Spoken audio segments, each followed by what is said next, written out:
Un endroit près de chez moi, au coin de Christophe Colomb et Descarrières.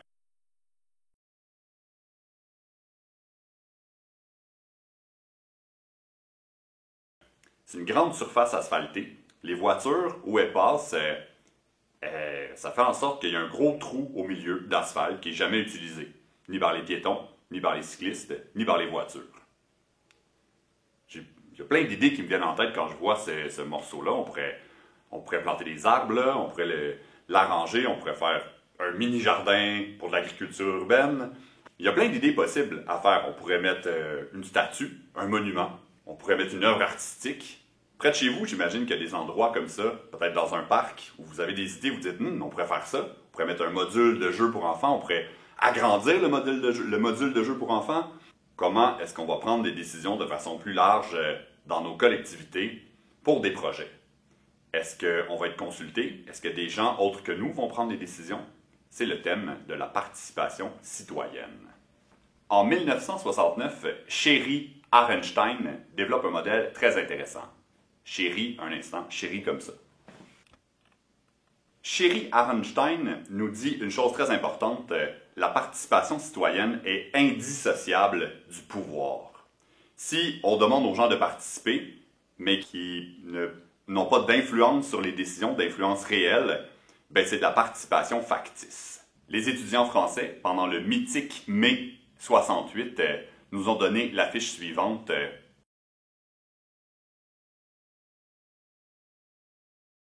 Certaines personnes en position de pouvoir, qui prennent des décisions, aiment bien prétendre, puis là je dis bien certaines personnes, aiment bien prétendre qu'elles ont consulté la population. Qu'est-ce que la participation citoyenne au juste? Il s'agit de décider à partir des vraies informations. Il s'agit de décider des objectifs à atteindre. Par exemple, ce serait quoi l'objectif à atteindre par rapport à la grande surface d'asphalte inutilisée près de chez moi? Dans certains cas, il s'agit de décider des politiques à mettre en place, de décider ce qu'on va faire avec l'argent, de décider des programmes à mettre en œuvre, et finalement, de décider comment est-ce qu'on va distribuer des bénéfices si jamais on fait de l'argent avec le projet qu'on lance, si jamais on fait pousser des fruits, des légumes, comment est-ce qu'on va les distribuer. Je vous renvoie à chez vous. Près de chez vous, qu'est-ce que vous aimeriez modifier? Est-ce qu'il y a un parc où vous aimeriez qu'il y ait plus d'arbres? Est-ce qu'il y a, par exemple, vous êtes plusieurs parents à trouver qu'il devrait y avoir une annexe à l'école primaire ou une deuxième école primaire pour que les enfants puissent aller plus près puissent marcher puis que l'école soit moins loin? Est-ce que vous aimeriez qu'il y ait un centre communautaire qui soit construit? Est-ce que vous aimeriez que la rue près de chez vous devienne sens unique pour que ça apaise la circulation? Est-ce que vous aimeriez voir des dos d'âne dans la rue près de chez vous pour ralentir la circulation? Ce sont toutes des décisions qui pourraient se prendre de façon plus collective ou qui peuvent se prendre de façon moins collective. Est-ce qu'on veut que les citoyens participent aux décisions ou on veut pas trop qu'ils participent? Einstein a développé une échelle en 8 échelons. Ça a un côté un peu simplificateur, juste 8 échelons. Par contre, ça met en relief l'idée qu'on ne peut pas juste dire si on consulte la population à l'aide de, mettons, un questionnaire, puis on dit « Ah, on a consulté la population veut ceci ». L'idée de faire 8 échelons, ça permet d'avoir une palette de possibilités. Donc, c'est quoi ça, consulter la population? Quand est-ce qu'on peut prétendre que les gens, comme vous et moi, on a participé à une décision? On va regarder les 8 échelons, ça va nous permettre de nuancer un peu l'idée de participation citoyenne. Au sommet, si on grimpait les échelons, puis qu'on arrivait en haut de l'échelle, on aurait, dans un monde idéal, utopique, à peu près impossible, on aurait le contrôle total. Mais personne n'a jamais le contrôle total des décisions. Puis, complètement en bas, il y a absence totale de contrôle. Notre premier échelon, c'est la manipulation. Les décideurs invitent des gens à participer, par exemple, à des comités de consultation. Mais le vrai objectif, c'est pas de les consulter puis d'obtenir leurs opinions, c'est de leur transmettre de l'information, puis à la fin d'obtenir leur accord, puis qu'ils signent, par exemple, un document comme quoi ils approuvent la décision. Et puis finalement, le maire donne le contrat à son ami sculpteur qui empoche l'argent. Et dans les journaux, les citoyens choisissent d'ériger une sculpture au coin de Christophe Colomb et Descarrières. Bon, pour le prochain échelon, la thérapie. On va retourner à l'époque d'Arnstein. qui rapporte un incident, une tragédie. Il y a un jeune père qui arrive avec son enfant malade à l'hôpital en Pennsylvanie, et puis l'interne qui est là-bas lui conseille de retourner à la maison puis de nourrir son enfant avec de l'eau sucrée. Le bébé est mort dans l'après-midi d'une pneumonie et de déshydratation. Le père porte plainte à l'Agence d'action communautaire locale, mais la commission, au lieu de lancer une enquête pour voir le fonctionnement de l'hôpital et essayer de faire en sorte qu'on évite des erreurs tragiques comme celle-là et que ça ne se reproduise plus, la commission a conseillé au père d'aller suivre une thérapie pour apprendre comment donner des soins à ses enfants. Et on lui a dit au téléphone qu'on allait appeler le directeur de l'hôpital pour lui demander que ça ne se reproduise plus jamais. Qu'est-ce qu'on conclut de ces deux niveaux-là, manipulation et thérapie? Ça, c'est de la non-participation. On va passer aux prochains échelons où on va atteindre une certaine forme de participation plutôt symbolique. Le troisième échelon, information.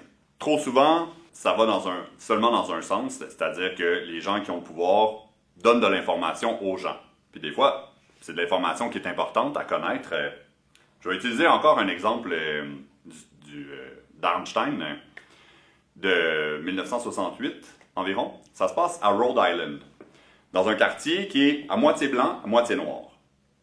Il y a des discussions, des citoyens forment des comités, puis on doit décider où est-ce qu'on va mettre 6 zones de jeu pour les enfants. La ville amène des informations puis dit il va y avoir 4 aires de jeu dans la section où il y a plus de blancs, puis 2 aires de jeu dans la section où les noirs habitent davantage.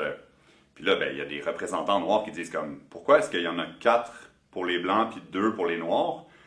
Et le représentant de la ville donne plein d'informations très techniques sur le coût par mètre carré, sur les emplacements, puis donne des informations avec des termes, avec un jargon technique puis juridique. Puis finalement, les citoyens se retrouvent un peu perdus. Puis le représentant de la ville a un côté un peu prestigieux. Puis finalement, les gens ne posent pas de questions puis acceptent avec un peu l'impression que c'est une fatalité, tu sais. Dans la consultation, on recueille l'avis des citoyens. On est déjà pas mal plus dans la participation citoyenne en demandant l'avis des gens. Dans le plateau Mont-Royal, on a consulté la population pour savoir qu'est-ce qu'on allait faire avec la zone sur Guilford, entre le métro Laurier puis la rue Saint-Denis. Il y a un spécialiste qui est venu nous parler de l'histoire de ce tronçon-là, puis la ville avait déjà préparé des plans, il y avait déjà beaucoup de travail de fait, mais on voulait notre avis sur plusieurs scénarios, puis on voulait qu'on donne nos idées. Fait qu'il y avait un authentique travail de recueillir nos idées. C'était entre autres fait par les animateurs du Centre d'écologie urbaine de Montréal. La consultation, si elle se poursuit, en fait, il y a d'autres paliers de décision, c'est déjà bien en soi, mais si on se limite à la consultation, les citoyens, ils prennent pas vraiment les décisions. Fait qu'il y a une participation où on donne des informations, on donne notre avis, sans qu'on puisse après ça décider c'est ça qu'on veut ou c'est pas ça qu'on veut. On peut parler de participation à la participation. Des fois, les décideurs consultent, disent comme, il y a 200 personnes qui ont participé à la consultation, alors vraiment, les gens ont participé en grand nombre, et voici ce qu'ils ont décidé. Puis là, finalement, quand toi, tu participais à l'atelier, puis que tu as posé des questions, il y a un consensus qui ressortait, ou des idées qui ressortaient, puis finalement, c'est pas ça du tout qui a été réalisé. Un exemple qui illustre bien ça, à propos de l'installation d'un centre de santé aux États-Unis, où on a demandé à la population, on a informé la population, puis à un moment donné où la personne qui animait la réunion a dit « On va procéder à un vote. Qui est pour l'établissement d'un centre de santé? Qui est contre l'établissement d'un centre de santé? » Alors voilà, la majorité a parlé. La réassurance. On va aller du côté du parc des Gorilles. Le parc des Gorilles est situé près du coin Beaubien-Saint-Urbain. Avant, c'était la prolongation, c'était un chemin de fer qui appartenait aux Canadiens Pacifiques jusqu'au début des années 1990. C'est la continuité, en fait, de la piste cyclable multifonction qui longe des carrières. Puis, quand le Canadien Pacifique a arrêté d'utiliser le site, il y a des arbres qui ont poussé, la végétation a pris le dessus. Les habitants du quartier ont commencé à utiliser les lieux, se sont appropriés les lieux pour circuler, puis c'était un îlot de fraîcheur assez rare dans le quartier. Le Canadien Pacifique a vendu le terrain à la compagnie Olymbec, qui a coupé, sans les permis nécessaires, 50 arbres matures les animaux sont partis, puis de parc puis d'îlot de verdure que c'était, c'est passé à une zone défrichée qui avait plus du tout l'air d'un parc. Les citoyens ont souhaité qu'un parc soit établi là. Ça a pris des années de lutte pour y arriver.